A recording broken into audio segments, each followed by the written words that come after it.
روزے کی حالت میں دو باتوں کا خیال کرنا چاہیے کلی کرنے میں اور ناک میں پانی چڑھانے میں۔ آپ جب کلی کریں گے تو اس میں غرغرہ نہ کریں۔ غرغرہ کرنے میں ہو سکتا ہے کوئی قطرہ اندر چلا جائے۔ اب جب قطرہ اندر چلا جائے گا تو روزہ ٹوٹ جائے گا، آپ کو روزہ اگر یاد ہے تو۔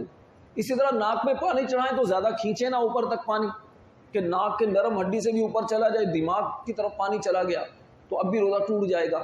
ٹھیک ہے، یہ دو کام نہ کریں، غرغرہ نہ کریں اور زیادہ پانی اوپر نہ چڑھائیں۔ باقی نارمل جس طرح کلی کرتے ہیں، ناک میں پانی چڑھاتے ہیں وہ کریں اور پھر غسل کریں، کوئی مسئلہ نہیں۔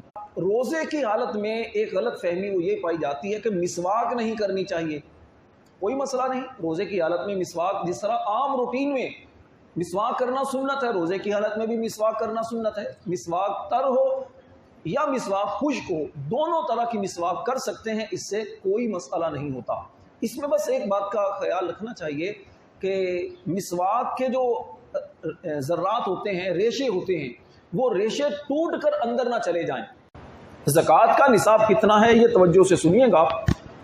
نصاب زکوٰۃ کا مطلب یہ ہے کہ زکوٰۃ کے مال کی وہ مخصوص مقدار جس کے مالک ہونے پر زکوٰۃ لازم ہوتی ہے، اسے نصاب زکوٰۃ کہا جاتا ہے، اور اس کے مالک کو صاحب نصاب یا مالک نصاب یا غنی مالدار وغیرہ شریعت میں کہا جاتا ہے۔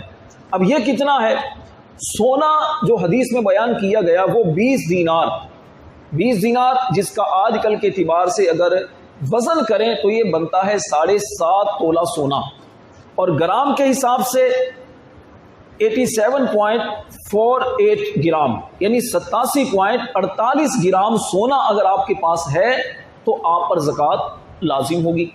اچھا جناب، چاندی 200 درہم موجودہ تولے کے حساب سے اگر اس کو دیکھا جائے تو یہ 52.5 تولہ چاندی بنتی ہے، اور گرام کے حساب سے دیکھیں تو 612.36 گرام۔ یہ اگر آپ کے پاس اتنے وزن کی چاندی ہے، یعنی 52.5 تولہ کی ہی یہ گرام کے حساب سے مقدار ہے۔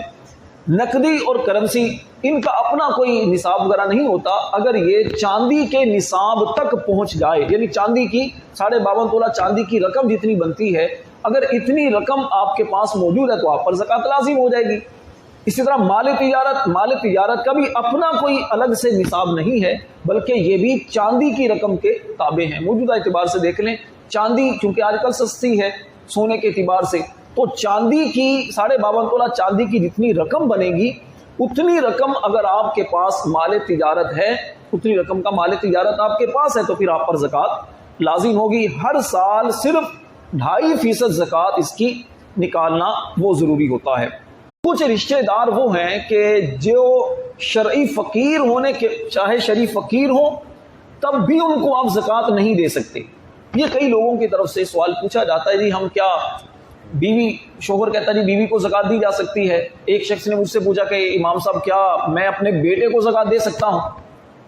کتنے لوگ ایسے پوچھتے ہیں، کسی نے کہا جی میں اپنے بیوی سے زکوٰۃ لے سکتا ہوں، یعنی شوہر پوچھتا ہے کیا بیوی سے زکوٰۃ لے سکتا ہوں؟ بیوی میری مالدار ہے، میں شریف فقیر ہوں۔ تو میں نے کہا اللہ کے بندے رہتے تو اکٹھے ہو، باپ بیٹا دونوں آئے میرے پاس، اور باپ پوچھا امام صاحب کیا میں اپنے بیٹے کو زکوٰۃ دے سکتا ہوں؟ تو میں نے کہا اللہ کے بندے بیٹے کو زکوٰۃ ہی دینی ہے، صاف پیسہ دے دو۔ تو اس طرح کون کون سے ایسے رشتہ دار ہیں یہ توجہ سے سنیے۔ دیکھیے، ایک تو ہاشمی سے مراد سادات، نبی پاک علیہ السلام کی آل، ان کو زکوٰۃ نہیں دی جا سکتی، کیونکہ زکوٰۃ یہ مال کا میل ہوتا ہے، اور سادات کرام یہ پاکیزہ لوگ ہوتے ہیں، تو ان کو میل نہیں دی جائے گی، ان کو صاف ستھرا خدمت میں پیش کیا جائے گا۔ اگر یہ گفٹ کے طور پر قبول کریں ہمارے لیے سعادت ہے۔ دوسرے نمبر پر غیر مسلم کو زکوٰۃ نہیں دی جا سکتی، مسلمان کو زکوٰۃ دی جا سکتی ہے۔ کل ہی کسی نے مجھ سے پوچھا تھا کہ جی زکوٰۃ کا جو راشن ہے کیا ہم کسی غیر مسلم کو ہیلپ کے طور پر دے سکتے ہیں؟ تو میں نے ان سے بھی یہی عرض کیا تھا کہ زکوٰۃ کا آپ پیسہ نہیں دے سکتے، ہاں ویسے ہیلپ کرنا چاہیں تو ویسے آپ پیسوں سے ہیلپ کریں، مدد کریں، اور کرنی بھی چاہیے انسانیت کے طور پر، اس میں کوئی مذائقہ نہیں۔ شوہر کو زکوٰۃ بیوی نہیں دے سکتی، بیوی کو شوہر زکوٰۃ نہیں دے سکتا۔ اسی طرح جو بندہ غنی ہے، مالک نصاب ہے، تو اس کی نابالغ اولاد کا مطلب 8-10 سال